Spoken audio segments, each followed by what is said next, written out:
contoh. 3 orang pencuri itu, 1 pimpinannya, 2 trainer seniornya, yang pertama baru daftar. Ini maling baru, pengen nyuri motor, yang baru praktek tuh diamatin sama trainer sama bos dari jauh. Ya kecepatan cuma sedetik, dia sampai 3 detik belum selesai, 3 detik, susah nih bos, sabar, terusin, sabar Anda bayangin.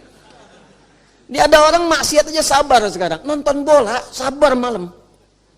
Nonton bola tuh bisa sabar Anda bayangkan. Bahkan pejudi nunggu menit terakhir, sabar. Sabar aja dulu, ntar bagian terakhir injury time. Anda bayangin, kenapa Anda yang tahajud nggak sabar? Kenapa Anda yang puasa nggak sabar? Kenapa Anda menghafal Quran nggak sabar? Sabar kawan. Sabar. Karena memang dunia ini tempat capek, ntar di akhirat istirahatnya. Di alam kubur istirahat. Sampai nggak ada orang bisa bangunkan lagi. Istirahat, silahkan yang lama istirahat. Nggak akan bangun demi Allah saya katakan. Ya, istirahat yang panjang sekarang nggak apa-apa capek juga. Lagi tidur bangunin, Allahu Akbar, ya bangun aja dulu. Bangun dulu aja. Ya Isya, maghrib capek tiduran dibangunin, bangun aja dulu, bangun. Entar ada saatnya nggak bangun lagi. Di situ silahkan istirahat yang panjang. Ya kalau pengen cepat-cepat silahkan, kan? Cuman nggak bisa milih. Saya tuh sampaikan ini penting supaya kita bisa mengukur kita ini benar nggak berislam sampai dengan malam ini. Benar nggak mengamalkan Al-Quran? Benar nggak kembali pada Al-Quran? Jangan-jangan Al-Quran minta kita ke timur, kitanya ke barat. Kata Quran, John, jangan gosip. Ente gosip. Saya enggak Ustaz, bagus. Enggak seperti itu tuh ibu yang itu tuh. Ya sama aja. Jelas ya? Taqi, itu satu orang. Wa kana taqiyya. Kalau banyak muttaqin. Dzalikal kitabu la raiba fihi. Hudan lil muttaqin. Muttaqin itu cirinya ibadah. Alladzina yu'minuna bil ghaib wa yuqimuna as-shalah wa mimma razaqnahum yunfiqun. Infak ibadah, salat ibadah. Nah, rumus ibadah itu ibadah bagian dari takwa. Takwa itu rahasianya di antaranya dalam Al-Qur'an itu wasilah untuk memohon kepada Allah agar mengabulkan apa yang kita mohonkan. Itu rumus. Tadi rumusnya di Al-Maidah ayat ke-35. Ya ayyuhalladzina amanu, hai orang-orang telah beriman kepada Allah, ittaqullah, coba kamu tingkatin tuh takwanya. Deketin Allahnya.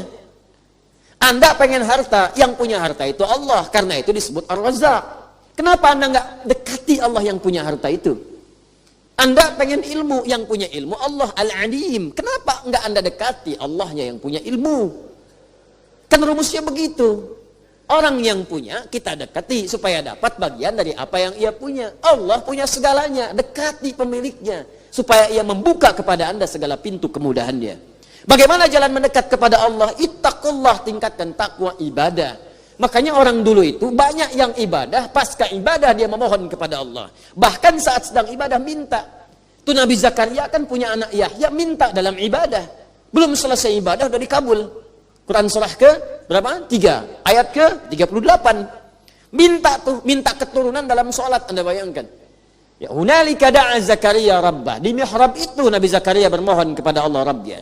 Qala rabbi habli min ladunka dzurriyyatan thayyibah. Innaka sami'ud du'a. Ya Allah, mereka berkata aku enggak mungkin punya keturunan karena mereka melihat istriku punya keterbatasan. Secara klinis dia sudah menopause, secara medis dia divonis mandul. Kata manusia yang nggak mungkin. Tapi hamba percaya engkau pemberi yang tak punya batas. Sifat Allah namanya Wahhab, pemberi tanpa batas. Minta dengan amr lit talab, memohon. Habli, mohon ya Allah, anugerahkan kepadaku dari sifatmu yang tak punya batas. Dzurriyyatan thayyibah, min ladunka, dari sisimu saja. Saya percaya kepadamu, orang lain sudah nggak saya dengar ya Allah. Itu rumus dari Quran. Kalau ada orang menghukumi Anda dengan sesuatu terbatas, ini udah nggak bisa Pak, ini nggak mungkin Pak, ini mustahil Bu. Kalau ada kalimat itu tanda pertama dari Allah. Tinggalkan pendapat manusia, segera cari amalan mendekat kepada Allah, karena Allah memberi kabar gembira ingin mengabulkan langsung kepada Anda tanpa perantara manusia. Itu cara bacanya. Cuma mesti yakin, karena kaidahnya dibuat dengan la raiba fi. Kalau Anda nggak yakin, sedikit hanya ragu, nggak akan dapat. Mesti yakin, full keyakinan dalam hati kita.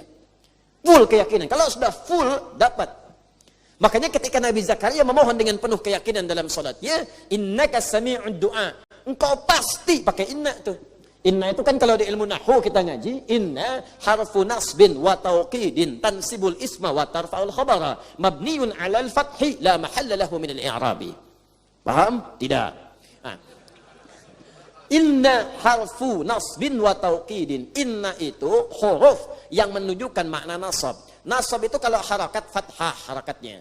Tapi di ilmu bahasa nasab itu menancapkan sesuatu dengan kuat. Nasabar rajulu asahu 'alal ardi. Seorang menancapkan tongkatnya dengan kuat di tanah. Pum. Sehingga sulit untuk dicabut. Sulit. Nasaba namanya. Jadi kalau ada kalimat dibuka dengan inna, itu mesti tancapkan dalam hati kita dengan kuat. Jangan ragu. Makanya orang Arab kalau ingin meyakinkan sesuatu pakai inna di depannya. Ya. Huwa ya'ti hadzal masa. Orang itu akan datang sore ini. Ah, masa? Kif? Gimana? Innahu ya'ti hadzal masa. Saya yakin dia akan datang sekarang. Ya. Uhibbuk. Aku mencintaimu sayang. Gombal. Inni uhibbuk ya inna. Sungguh inna, aku mencintaimu. Namanya inna misalnya. Ya.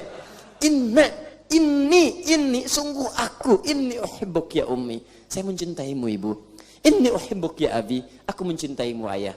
Fa idza ihfadal Qur'an. Kalau engkau cinta denganku ya anakku, hafalkan Quran supaya engkau berikan mahkota padaku di hari kiamat. La ahtaju bi fararika wala bi lamborghinika wala bi lamborghituka wa innani asyaqqu hubban wa ashtaqu mahabbatan lil husuli tajil Quran. Sungguh aku enggak butuh dengan Ferrarimu. Sungguh aku tidak butuh dengan Lamborghini-mu, juga Lamborghini-mu. Yang aku inginkan engkau berikan mahkota dengan tanganmu yang aku rawat sejak kecilmu di hari kiamat saat aku kembali kepada Rabb kita semua. Katakan itu dalam setiap mau tidurnya, bisikan di telinganya. Sehingga itu terngiang dalam benaknya dan masuk ke dalam jiwanya. Dan Anda akan rasakan kebahagiaan tertinggi bahkan sejak ia menghatamkan Al-Qur'annya. Sebelum Anda berpulang kepada pencipta kita Allah Subhanahu wa taala. Sujud Anda syukur. Betapa saya lihat, saya sering terharu kalau lihat anak-anak sedang karantina selesai, ibunya datang, bapaknya datang, semangat disupport itu. Habis itu ada yang telepon, ada yang nangis, ada yang macam-macam. Itu baru di dunia, apalagi di akhirat nanti. Apalagi di akhirat. Muliakan diri Anda dengan kemuliaan dari Allah Subhanahu wa taala. Wabtagu ilaihil wasilah, cari wasilah dengan takwa. Ini saya sering dapatkan nih banyak kertas masuk. Mungkin ribuan kertas masuk itu. Masuk. Masalah semua. Masalah semua. Jadi, ya saya ini memang objek masalah. datang. Alhamdulillah. Memang tugasnya begitu. Ya kalau nggak mau begitu jangan jadi ustaz gitu kan. Datang, cuman persoalannya Anda ini kebanyakan belum mendekat kepada Allah. Ya kuncinya kan sederhana, dekati dulu Allahnya, yakinkan pada diri kita. Salah satunya apa? Dengan ibadah. Makanya ibadahnya maksimalkan. Begitu maksimal, pasca ibadah doa, biasakan berdoa. Doa. Nabi itu berdoa. Pasca sholat itu berdoa. Allahumma inni as'aluka ilman nafi'a wa rizqan thayyiba wa amalan mutaqabbala. Doa. Habis zikir, doa. Kalau sedang gelisah, doa. Minimal sebut nama Allah. Kata Allah, fadhkuruni. Quran surah kedua ayat 152. Paling kanan sebelah bawah. Sebut aku. Sebut aja dulu. Siapa? Bagaimana aku menyebutmu ya Allah? Di tafsir Quran surah 17 ayat 110. Kulit Allah. Paling singkat sebut nama Allah. Ya Allah, ya Allah, ya Allah. Coba biasakan nih. Saya juga sama mempraktikkan. Guru-guru saya menyampaikan. Kalau sedang dibisikin pikiran buruk, orang maksiat mau tobat, ada pikiran-pikiran buruk, dorongan-dorongan keburukan, prasangka buruk, ingin berbuat maksiat, sebut dalam hati kita, latihan. Ya Allah, ya Allah, ya Allah, ya Allah, ya Allah, ya Allah. Yal Qahar, Yal Qahar, Yal Qahar, Yal Qahar 181 kali. Nah, itu zikir tuh. Ada ijazahnya tuh, ya. Ya Allah, ya Allah, ya Allah, ya Allah, Yal Qahar, Yal Qahar, Yal Qahar 181 kali. Minta sampai zikir itu menguasai hati kita. Kalau sudah menguasai hati ini, maksiat akan keluar. Karena orang kalau sudah ingat dengan Allah, gak akan pernah ingat dengan maksiat. Orang kalau sudah ingat dengan Allah, maka yang buruk keluar. Ini kebanyakan orang berbuat maksiat itu karena nggak ingat Allah. Kalau koruptor ingat Allah, nggak akan korupsi. Kalau pencuri ingat Allah, nggak akan mencuri. Nggak ada orang mencuri pakai bismillah. Bismillahirrahmanirrahim, kotak infak nih. Supaya sah di masjid itu kan, nggak bisa. Semua pasti, kalau ingat Allah itu mustahil. Kalau ingat itu berarti ingat dosa, ingat pahala. Kalau dosa neraka, pahala surga. Dan surga terbesar. Maksudnya pahala yang paling besar diberikan adalah ketika salah satunya di antara yang sekian banyak, pahala itu paling banyak ketika orang terdorong maksiat kemudian dia menghentikan dan menjauhinya. Itu pahalanya banyak banget tuh.